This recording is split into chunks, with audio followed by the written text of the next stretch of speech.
The silence on the radio frequency was the kind that made seasoned operators check their equipment twice. In the pre-dawn darkness above the Persian Gulf, four A-18 Super Hornets maintained perfect formation at 28,000 feet, their engines humming in synchronized harmony. Below them, the black water concealed what satellite intelligence had confirmed 3 hours earlier: a heavily fortified compound on a man-made island, bristling with surface-to-air missile systems, and housing what the Pentagon believed to be the most wanted arms dealer in the Middle East. The mission briefing had been crystal clear: precision strike, surgical removal, no room for deviation. The SEAL team insertion had been flawless, their RHIBs cutting through the Gulf waters like ghosts. Now they waited, positioned on the eastern shore of the target island, for the air support that would neutralize the compound's defensive systems in exactly 17 minutes. Lieutenant Commander Kestrel Viper Blackwood pressed her gloved thumb against the radio transmit button, her voice cutting through the static with clinical precision. "Overlord, this is Phantom Lead. Package delivery in T-17. Confirm green light on Thunderbolt protocol." The response crackled back immediately. "Phantom Lead, Overlord confirms. Execute on my mark.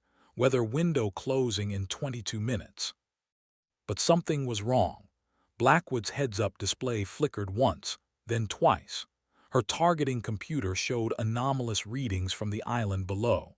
Heat signatures that didn't match the intelligence reports. Movement patterns that suggested civilian presence in what should have been a hardened military facility. Her jaw tightened as she processed the implications. "Phantom 2 through 4, maintain altitude and formation. I'm going down for visual confirmation." The radio erupted with immediate protests from her wingmen, but Blackwood was already pushing her stick forward, her Super Hornet breaking from formation in a steep dive that sent her hurtling toward the dark water below. On the island, Navy SEAL Team 6 had frozen in position. Through their night vision scopes, they watched the lone aircraft separate from the formation above, its navigation lights tracing a brilliant arc against the star-filled sky. Staff Sergeant Rodriguez whispered into his throat mic, "Control, we have one bird breaking formation. Advise." The response from their ground control was immediate and sharp: "Maintain position. Do not engage unless directly threatened." But Rodriguez could see something the air controllers couldn't. Through his thermal scope, the compound below wasn't showing the heat signatures of sleeping combatants. Instead, he was seeing the clustered warmth patterns of families, children, civilians who had no business being in an arms dealer's fortress. Blackwood's altimeter screamed warnings as she pushed through 15,000 feet, her aircraft shuddering against the thick air. Her radio crackled with increasingly urgent commands from Overlord to return to formation, but her eyes were locked on the thermal imaging display that was painting a picture no one in the command center had anticipated. 3,000 feet above the water, Lieutenant Commander Kestrel Blackwood made a decision that would either end her military career or redefine what courage looked like to an entire generation of naval aviators. The mission clock showed 16 minutes and counting.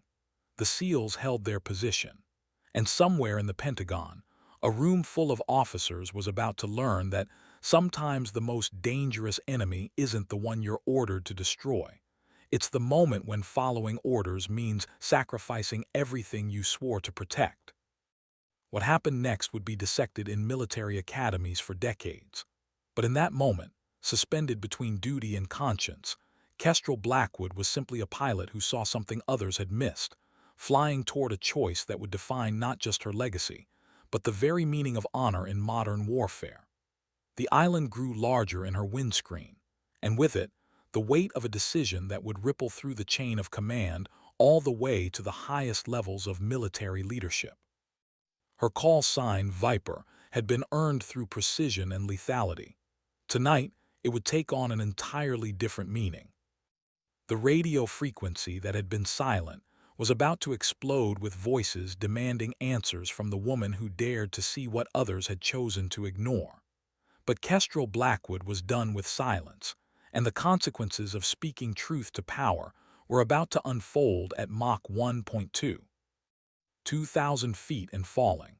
The compound rushed up to meet her, and with it, the moment that would separate the soldier from the human being. In the darkness below, children slept in beds that intelligence had marked as weapons caches. And overhead, 3 A-18 Super Hornets maintained formation, their pilots watching in stunned silence as their flight leader chose conscience over command. The Persian Gulf had witnessed many battles, but none quite like the one that was about to begin when Lieutenant Commander Kestrel Blackwood decided that some orders were worth breaking, some missions were worth questioning, and some truths were worth a court-martial. 15 minutes and counting. The SEALs waited. The island held its secrets, and one pilot prepared to risk everything for people she'd never met, in a place she'd been ordered to destroy, for reasons that suddenly seemed less clear with every foot she descended toward the truth. The formation above her was breaking apart, not in distance, but in understanding. Her wingmen were beginning to see what she had seen, and the radio silence that had started this mission was about to give way to the most important conversation any of them had ever had about the difference between following orders and doing what's right. Her FA-18 screamed through the darkness, carrying with it the weight of decision and the burden of command. Below, the compound waited, its secrets about to be illuminated not by the fire of precision munitions, but by the harsh light of moral clarity that comes when a warrior decides to look beyond the target and see the human cost of warfare. The mission was about to change.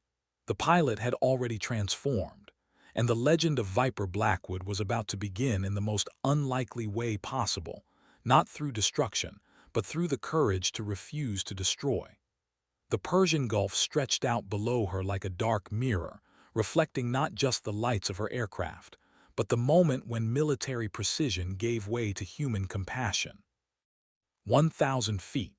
The truth was rising to meet her, and with it, the realization that some battles are won not by pulling the trigger, but by having the courage to hold fire when everything you've been trained to do says otherwise. The compound filled her windscreen, its windows glowing with the warm light of lives that intelligence had failed to account for, lives that were about to be saved by a pilot who chose to see beyond her orders. 800 feet, the radio exploded with voices. Phantom Lead returned to formation immediately. Viper, what's your status? Blackwood respond. But Kestrel Blackwood was busy rewriting the rules of engagement, one diving pass at a time, preparing to show her fellow warriors that sometimes the most heroic thing a soldier can do is refuse to be won, even if it costs everything they've worked for. The water rushed up to meet her aircraft, and with it, the beginning of a story that would change how the military thought about orders, honor, and the kind of courage that can't be taught in flight school but can only be discovered in moments when everything you believe is tested against everything you know to be right. 600 feet and dropping. The compound was no longer a target. It was a community, and the pilot diving toward it was no longer just following orders. She was writing new ones, in the language of conscience and the grammar of moral courage that would echo through military history long after the sound of her engines faded into the Persian Gulf dawn. The mission briefing had said precision strike. Lieutenant Commander Kestrel Blackwood was about to show them what precision really meant when applied to the delicate art of saving lives instead of taking them. The formation above waited for her to return. The island below waited for destruction that wouldn't come. And somewhere between duty and humanity, a naval aviator was discovering that the most important battles aren't always fought with weapons. The SEALs held their position, their night vision scopes tracking the lone aircraft that had broken from formation and was now screaming toward the compound at an angle that suggested either complete tactical breakdown or absolute tactical brilliance. In their earpieces, the radio chatter was becoming increasingly urgent, a symphony of confused voices trying to understand why their air support had gone rogue. 400 feet. The compound's defensive systems were tracking her now, but something was strange. The missile locks that should have been painting her aircraft weren't materializing. The surface-to-air systems that intelligence had warned about seemed either inactive or non-existent.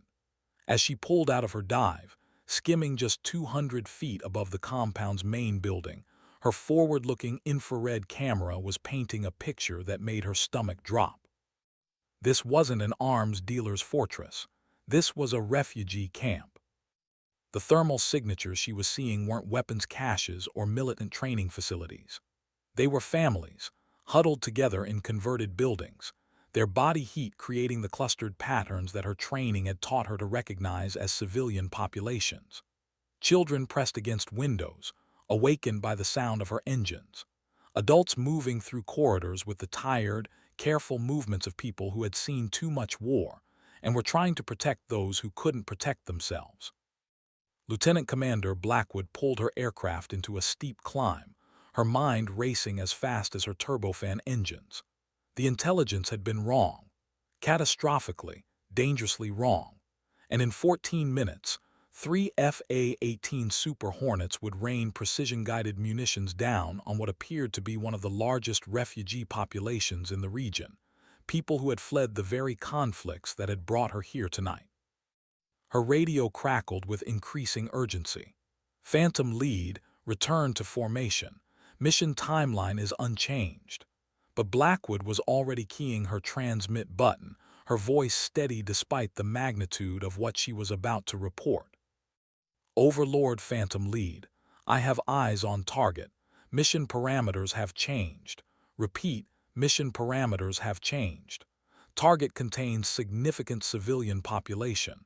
Request immediate mission abort and intelligence review. The silence that followed lasted exactly 7 seconds. Then the radio exploded with voices, each one more urgent than the last. Phantom Lead, confirm your report. Viper, say again your assessment. Blackwood, maintain formation and prepare for original mission execution. But Kestrel Blackwood was no longer just a pilot following orders. She was a witness to intelligence failure on a scale that would have resulted in one of the worst friendly fire incidents in naval aviation history. As she climbed back toward her formation, her aircraft's cameras were recording everything, documenting the thermal signatures and visual evidence that would either vindicate her decision or end her career. Below, the SEALs were receiving new information through their encrypted communication channels. Staff Sergeant Rodriguez was studying the compound through his scope with fresh eyes, seeing what the pilot had seen from above. The movement patterns weren't tactical. They were protective. Adults shielding children, families staying close together, the defensive postures of people who had no weapons and knew it. Control, this is SEAL Team 6. Can confirm unusual civilian presence in target area. Request guidance. The response was immediate and sharp. Maintain position. Airstrike proceeds as planned in 13 minutes. 3 miles above the compound, Lieutenant Commander Blackwood rejoined her formation. But everything had changed. Her wingmen were looking at her with expressions that ranged from confusion to concern, their aircraft maintaining perfect spacing while their minds processed what their flight leader had just reported. Through their radio headsets, they could hear the growing tension in the command frequencies as her report moved up the chain of command. Phantom 2, this is Lead. I need you to break formation and confirm my assessment. Take one pass, full thermal sweep, record everything.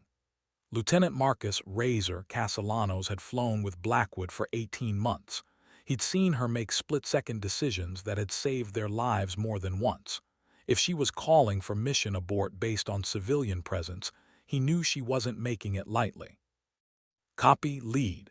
Phantom 2 breaking formation for reconnaissance pass. Castellanos peeled away from the formation, his Super Hornet diving toward the compound with sensors recording every detail. What he saw through his thermal imaging system confirmed every word of Blackwood's report. The compound wasn't a military facility. It was a humanitarian disaster waiting to happen if those bombs fell in 11 minutes. Overlord Phantom 2 confirming Lead's assessment. thermal signatures consistent with large civilian population, children present, families grouped in defensive clusters. This is not a military target. His voice was steady, but those who knew him could hear the edge of horror beneath his professional calm. The radio frequency that had started the mission with silence was now chaos. Voices from different command levels were cutting across each other, demanding clarification, confirmation, and continuation of the original mission parameters. But 4 pilots and a SEAL team were now looking at the same intelligence failure, and their training was colliding with their conscience in real time. Lieutenant Commander Kestrel Blackwood found herself at the center of a crisis that was bigger than one mission, bigger than one target, and bigger than the career that was about to be placed on the altar of doing what was right instead of what was ordered. Her call sign, Viper, had been earned through precision strikes and perfect execution of complex mission parameters. Tonight, that same precision was about to be applied to the art of preventing a war crime, even if it meant challenging every link in the chain of command that had put her in position to prevent it. The Persian Gulf stretched out below her formation, its dark waters reflecting the lights of aircraft that were carrying weapons designed to destroy a threat that didn't exist, piloted by warriors who were about to learn that sometimes the most important enemy is bad intelligence, and the most important victory is the one that prevents unnecessary death. 9 minutes to mission execution. The debate raging through multiple command frequencies was reaching levels that would require intervention from the highest military authorities. And at the center of it all, a naval aviator who had broken formation to save lives was about to discover that doing the right thing in the military could be the most dangerous mission she'd ever flown. The compound below held its secrets, but they were human secrets now, stories of displacement, survival, and hope that had been misidentified as weapons and warfare. The A-18 Super Hornets circled overhead like mechanical angels, their pilots wrestling with orders that no longer made sense and a reality that demanded they choose between obedience and honor. 8 minutes. The clock was running down, but the mission was already over. What remained was determining whether the military would acknowledge the intelligence failure or sacrifice the careers of those who had identified it to preserve the illusion of infallibility that modern warfare demanded. Kestrel Blackwood's aircraft cut through the darkness, its pilot preparing for a different kind of battle than the one she'd trained for, a battle for truth, accountability, and the principle that following orders stops being virtuous when those orders would result in the deaths of innocent people who had already survived more warfare than anyone should have to endure. The formation held together, but the mission was fracturing along the fault lines of conscience and command. Below, the SEALs maintained their position, but their role had transformed from assault team to witness protection detail for people they'd been sent to eliminate through association with a target that existed only in flawed intelligence reports. 7 minutes to what should have been precision strikes, but would now be remembered as the night military intelligence learned the difference between enemy combatants and refugees, between terrorist facilities and humanitarian shelters, between successful missions and moral victories that cost careers but saved souls. The radio continued its chaotic symphony of competing voices, but Kestrel Blackwood was listening to something else now, the sound of her own conscience, amplified through the engines of an A-18 Super Hornet that had become a vehicle of mercy rather than destruction. Her wingmen were beginning to understand what she'd understood from the moment she broke formation. Some rules are meant to be broken when breaking them saves lives. 6 minutes. The Persian Gulf waited for explosions that wouldn't come, for casualties that would be prevented, and for a story that would reshape how military personnel thought about the relationship between following orders and serving the principles those orders were meant to protect. The compound's lights twinkled below like stars, each one representing lives that would continue because a pilot named Viper had the courage to look beyond her targeting display and see the humanity her weapons were designed to destroy. The mission was about to end not with the thunder of ordnance, but with the whisper of conscience choosing compassion over compliance. 5 minutes to mission abort. The decision was no longer in doubt. The only question remaining was whether the military would learn from its intelligence failure or punish those who had prevented it from becoming a humanitarian catastrophe. But for Lieutenant Commander Kestrel Blackwood, that question was secondary to the knowledge that sometimes being a warrior means refusing to fight, and sometimes the most important victory is the one measured not in targets destroyed, but in lives preserved. The formation continued its patrol pattern, but everything had changed. The hunters had become protectors, the strike mission had become a rescue operation, and the pilot who had broken formation to save strangers was about to discover that true heroism often looks like insubordination to those who can't see past their orders to the principles those orders were meant to serve. 4 minutes. The countdown continued, but it was counting down to a different kind of conclusion than anyone had planned when the mission began. The Persian Gulf held its secrets, but tonight it would also hold the story of how military precision was applied not to destruction, but to the delicate art of preserving human life when everything in the system demanded its elimination.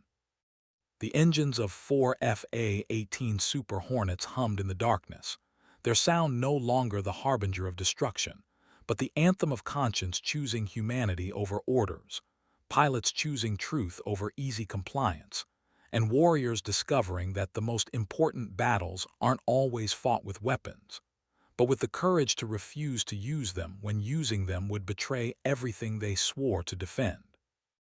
Lieutenant Commander Kestrel Viper Blackwood maintained her position in a formation that was no longer executing a strike mission, but conducting a moral revolution at 30,000 feet, where the air was thin, but the principles were crystal clear, and where breaking formation had meant preserving lives that intelligence had written off as acceptable casualties in a war that existed more in briefing rooms than in the refugee camps that had been misidentified as enemy strongholds. 3 minutes to mission completion. The mission was complete, but not in the way anyone had planned. The real enemy had been defeated, not through violence, but through the simple act of one pilot choosing to see beyond her orders and recognize that some victories are won by refusing to fight battles that shouldn't be fought, destroying targets that shouldn't be destroyed, following orders that shouldn't be followed. The radio chatter was beginning to settle into the organized chaos of mission, abort procedures, intelligence review protocols, and damage control measures that would determine whether this night would be remembered as a catastrophic intelligence failure or a triumph of military personnel choosing humanity over hierarchy when the two came into irreconcilable conflict. 2 minutes. The Persian Gulf stretched out below the formation, its waters reflecting not just the lights of military aircraft, but the moment when warfare intersected with conscience and conscience emerged victorious, not through violence, but through the revolutionary act of choosing compassion over compliance, when compliance would have meant complicity in the destruction of innocent life. The compound below continued to glow with the warm light of human habitation, its residents unaware of how close they had come to destruction, unaware that their lives had been saved not by diplomacy or negotiation, but by a naval aviator who had broken formation to break a cycle of intelligence failure and military hierarchy that would have turned refugees into casualties and humanitarian shelter into collateral damage. 1 minute. The countdown reached 0, but instead of explosions, there was silence. Instead of destruction, preservation. Instead of following orders, following conscience.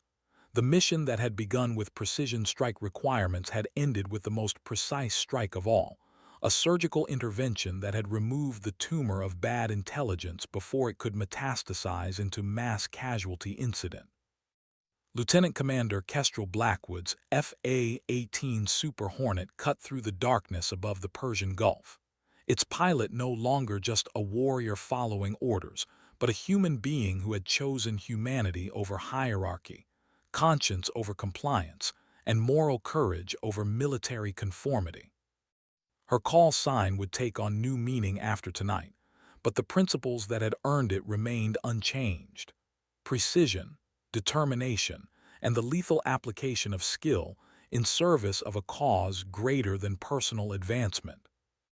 The formation turned for home, their mission complete in ways that would be debated in military academies and congressional hearings for years to come. But for the people sleeping in beds that had been marked as targets, the mission's success could be measured in simpler terms. They would wake up tomorrow morning because 4 pilots and a SEAL team had chosen to see them as human beings rather than acceptable casualties in a war that existed more in intelligence reports than in reality.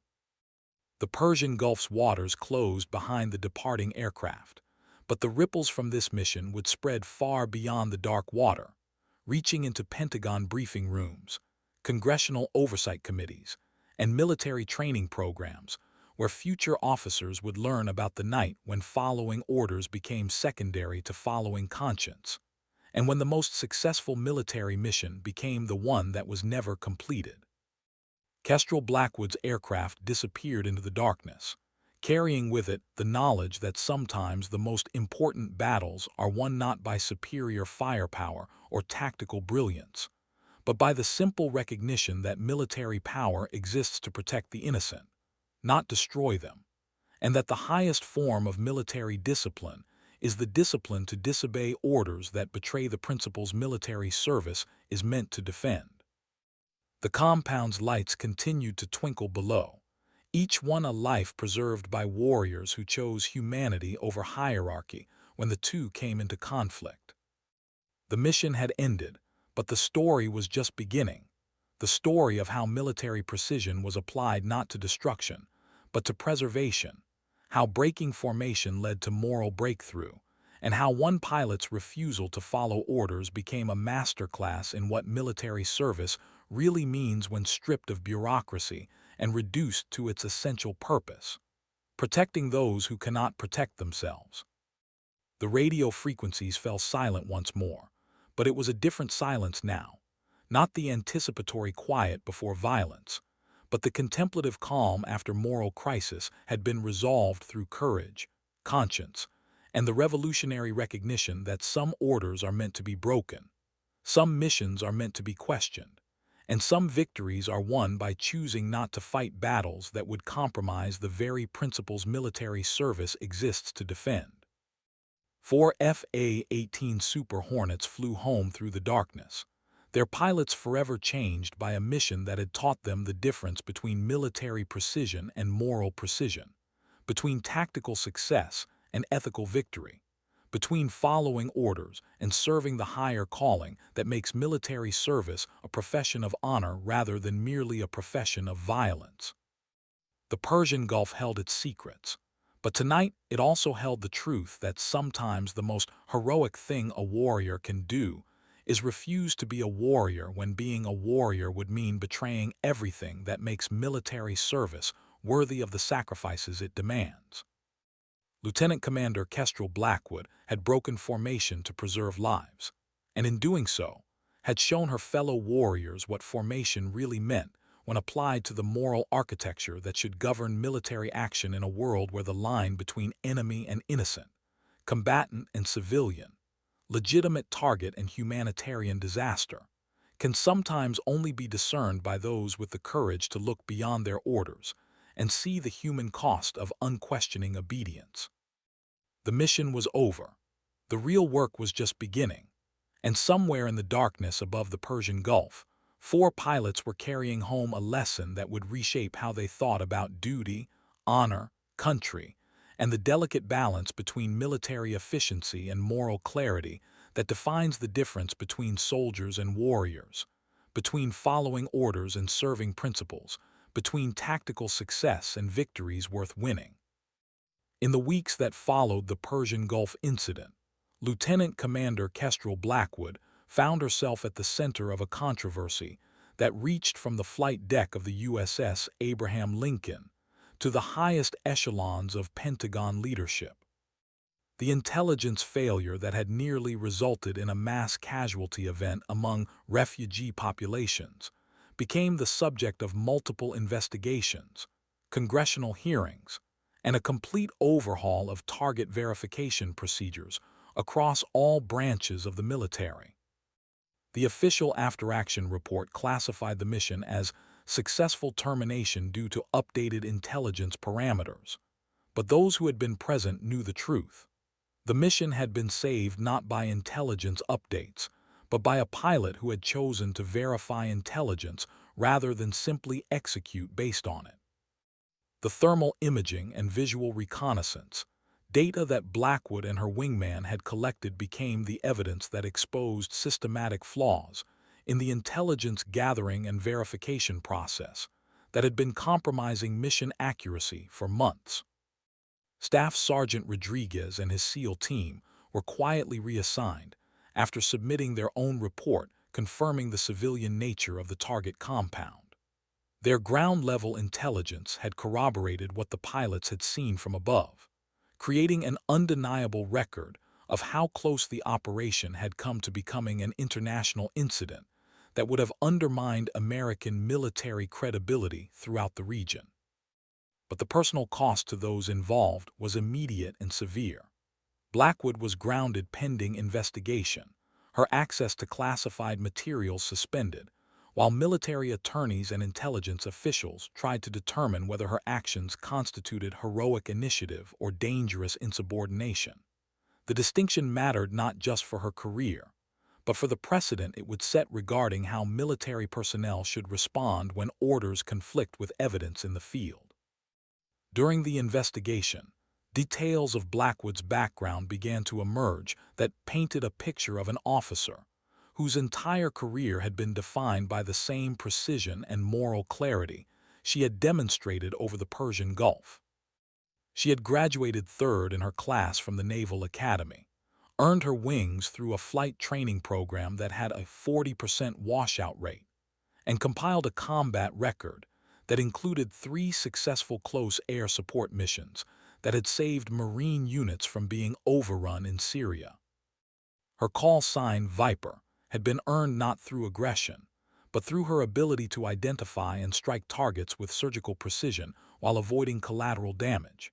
In 4 years of combat operations, she had never had a civilian casualty attributed to any mission she had flown, a record that made her one of the most trusted close air support pilots in the fleet.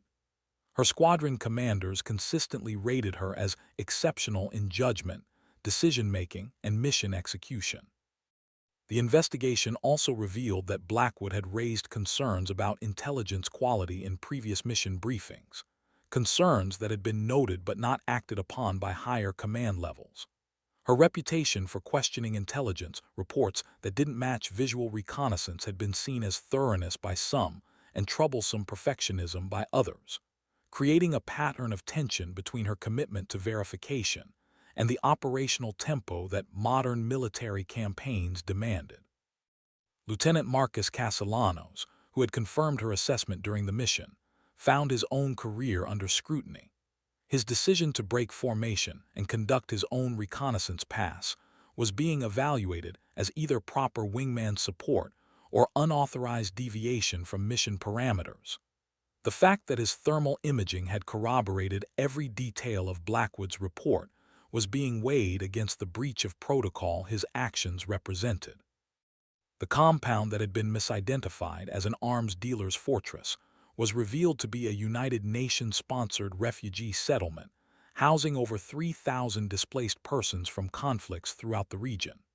The families that Blackwood's thermal imaging had detected were survivors of the same conflicts that had brought American military forces to the area, people who had lost everything except their lives and were trying to rebuild some semblance of normal existence. UN officials, when interviewed by military investigators, confirmed that the compound's location and status had been reported through proper diplomatic channels 6 months earlier, but that information had somehow failed to reach operational intelligence units responsible for target identification. The bureaucratic failure that had nearly resulted in catastrophe became a case study in how institutional failures could cascade into field-level disasters when information sharing broke down between civilian and military authorities. The arms dealer that intelligence had believed to be operating from the compound was eventually located at a facility 200 miles to the northeast, where he was captured without incident by a joint task force that had been redirected after the Persian Gulf mission abort. The successful completion of the original objective, using corrected intelligence, validated Blackwood's decision to abort the strike mission while demonstrating that military precision was enhanced, not compromised, by accurate target identification. Media attention to the incident was carefully managed through military public affairs channels, but within naval aviation communities, the story of Viper's night flight began to take on legendary status. Young pilots in flight training began studying the mission as an example of how individual initiative could prevent institutional failure, how moral courage could complement tactical skill, and how questioning orders could sometimes be the highest form of military discipline. The investigation stretched on for months, during which Blackwood was assigned to administrative duties that kept her grounded, but allowed her to contribute to the development of new target verification procedures. Her insights, gained through years of combat experience and intimate knowledge of how intelligence failures translated into operational risks, became incorporated into training programs designed to prevent similar incidents in the future. Fellow pilots who had served with Blackwood began to speak publicly about her character, her competence, and her commitment to the principles that military service was supposed to represent. Their testimonies painted a portrait of an officer who had never sought controversy, but had never avoided it when avoiding it would have compromised mission effectiveness or endangered innocent life. The investigation's preliminary findings began to leak through military channels, suggesting that Blackwood's actions had prevented what could have been one of the worst intelligence-based friendly fire incidents in modern military history. The potential diplomatic, strategic, and humanitarian consequences of striking a UN refugee facility were so severe that senior military leaders began to view her decision not as insubordination, but as exceptional situation awareness and moral courage under pressure. As the months passed, public opinion within military communities began to shift in Blackwood's favor. Her grounding began to be seen not as appropriate disciplinary action, but as institutional punishment for an officer who had exposed systematic failures that higher command levels preferred to keep hidden. The contrast between her treatment and the lack of accountability for the intelligence failures she had exposed became a source of growing discontent among junior officers throughout the fleet. The case began to attract attention from military legal advocacy organizations, congressional oversight committees, and investigative journalists who recognized the broader implications of how the military responded to personnel who identified institutional failures. The question of whether Blackwood would be vindicated or sacrificed became a litmus test for the military's commitment to accountability, transparency, and moral leadership in an era of increasingly complex operational environments. Her family, who had maintained dignified silence throughout the investigation, began to receive support from unexpected quarters.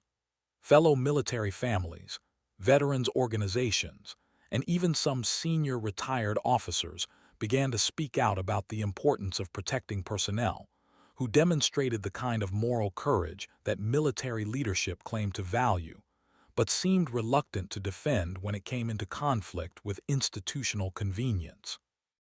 The Persian Gulf incident was becoming larger than one mission, larger than one pilot's career, and larger than the intelligence failures it had exposed. It was becoming a defining moment for military culture, a test of whether the armed forces would live up to their stated values when those values conflicted with bureaucratic self-preservation and the comfort of unquestioned hierarchy. Lieutenant Commander Kestrel Blackwood remained grounded, but her influence was spreading throughout naval aviation communities, where young officers were learning that sometimes the most important flight is the one where you refuse to drop your ordnance. Sometimes the most crucial decision is the one to disobey orders. And sometimes the highest form of military service is the courage to see beyond the mission to the principles the mission is supposed to serve. The investigation continued, but the verdict was already being written in the hearts and minds of military personnel who understood that Blackwood's actions represented everything they had joined the service to defend: the protection of innocent life, the pursuit of truth over convenience, and the moral courage to do what was right even when it cost everything they had worked to achieve. The Persian Gulf held its secrets, but the story of what had happened in its dark waters was spreading throughout military communities, where the legend of Viper Blackwood was becoming a touchstone for discussions about duty, honor, and the kind of courage that could only be measured by the lives it saved rather than the targets it destroyed. Her A-18 Super Hornet sat silent in a hangar, but its pilot's influence was soaring through military culture like a missile fired not at enemy targets, but at the institutional failures that had nearly turned American military precision into a weapon pointed at the very people it was meant to protect. The mission had ended months ago, but its implications were still unfolding throughout a military system that was being forced to confront the difference between following orders and serving principles, between tactical success and moral victory, between career advancement and the kind of leadership that inspired others to be better than they thought possible. The investigation was reaching its conclusion, but the real verdict had already been delivered by the people sleeping safely in beds that had been marked for destruction, saved by a pilot who had chosen conscience over compliance and humanity over hierarchy, when the two came into irreconcilable conflict above the dark waters of the Persian Gulf. 12 months after the Persian Gulf incident, Lieutenant Commander Kestrel Blackwood stood in the briefing room of Naval Air Station Oceana, facing an audience of 50 junior officers from various aviation squadrons. The investigation had concluded 6 months earlier with her complete exoneration and promotion to Squadron Executive Officer, but the real victory had been the implementation of new intelligence verification protocols that bore her name throughout naval aviation communities. The Blackwood Protocol required independent verification of target intelligence through multiple sources before precision strike authorization, a procedure that had already prevented 3 similar incidents in other theaters of operation. Her moment of conscience over the Persian Gulf had evolved into institutional policy that would protect countless lives in future conflicts, transforming individual moral courage into systematic safeguards against intelligence failures. But the personal cost had been substantial. The months of investigation, media attention, and career uncertainty had taken their toll on her family relationships and professional confidence. The pilot who had once approached every mission with absolute certainty now questioned every briefing, every intelligence report, every order that might put innocent lives at risk. The precision that had made her exceptional as a combat pilot had evolved into a hypervigilance that made peacetime military service feel artificial and constraining. Standing before the assembled officers, Blackwood looked out at faces that reminded her of her younger self, eager, confident, trained to excellence, and unprepared for the moral complexities that modern warfare would demand of them. Her presentation wasn't part of the official curriculum, but rather an informal discussion that squadron commanders had begun requesting after junior officers started asking questions about how to handle situations where orders conflicted with field observations. The mission I'm going to describe to you wasn't classified as secret because of tactical details or enemy capabilities, she began, her voice carrying the quiet authority that had always characterized her leadership style.